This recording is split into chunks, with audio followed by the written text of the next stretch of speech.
Assalamualaikum warahmatullahi wabarakatuh.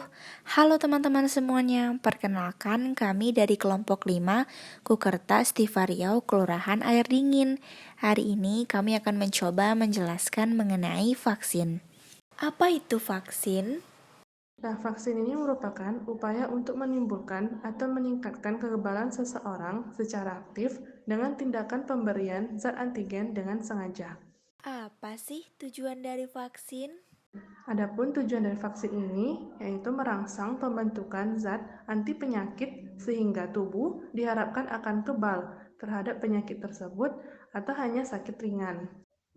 Selanjutnya, macam-macam dari vaksin. Nah, vaksin COVID-19 sendiri ada beberapa macam. Yang pertama ada Sinovac, AstraZeneca, Sinopharm, Moderna, dan vaksin Pfizer. Nah, selanjutnya, kelompok mana saja yang dapat menerima vaksin dibagi menjadi 4 kelompok. Kelompok pertama, tenaga kesehatan. Tenaga kesehatan merupakan garda terdepan dalam melawan pandemi ini. Mereka melakukan kontak langsung terus dengan orang yang terinfeksi COVID-19. Kelompok yang kedua adalah petugas pelayanan publik. Nah, petugas pelayanan publik seperti pemadam kebakaran, polisi, pegawai restoran atau toko, dan petugas di transportasi umum juga harus berinteraksi dengan banyak orang. Mereka memiliki risiko terpapar COVID-19 yang cukup tinggi. Kelompok yang ketiga adalah kelompok orang lanjut usia. Orang lanjut usia, yang berusia di atas 60 tahun, berisiko tinggi terpapar COVID-19. Dan yang keempat adalah penderita penyakit kronis. Nah, orang yang menderita penyakit kronis juga berisiko tinggi meninggal akibat COVID-19.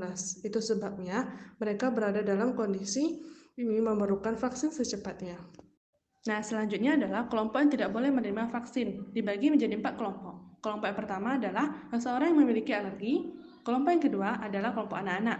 Hal ini disebabkan belum ada pengujian klinis yang dilakukan pada anak-anak. Namun, beberapa vaksin seperti vaksin Moderna dan vaksin Pfizer itu boleh diberikan. Vaksin Moderna boleh diberikan mulai dari usia 18 tahun ke atas, sedangkan vaksin Pfizer boleh digunakan mulai dari usia 16 tahun ke atas. Kelompok yang ketiga adalah pengidap gangguan imunitas. Dan kelompok yang keempat adalah kelompok wanita hamil dan menyusui.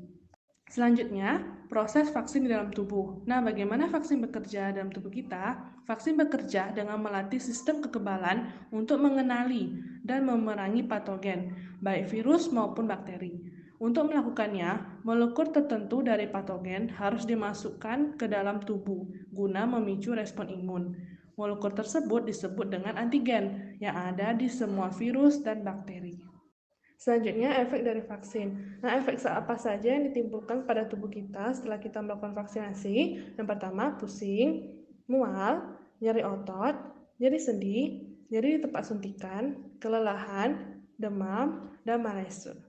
Selanjutnya, penanganan bila efek ikutan dari vaksin muncul. Yang pertama, itu untuk efek samping ringan, lokal, pasca vaksin COVID-19 seperti nyeri, bengkak, dan kemerahan pada tempat suntikan, petugas kesehatan dapat menganjurkan penerima vaksin melakukan 2 hal berikut.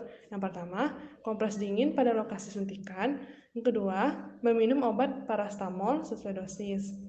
Selanjutnya, untuk efek samping vaksin COVID-19 berupa reaksi ringan sistemik seperti demam dan malaise, hal apa yang dapat kita lakukan? Yang pertama, minum lebih banyak air putih, menggunakan pakaian yang nyaman, kompres atau mandi air hangat, dan meminum obat parastamol sesuai dosis. Demikianlah materi terkait vaksin yang dapat kami sampaikan. Kurang lebih kami mohon maaf. Semoga bermanfaat. Terima kasih semuanya.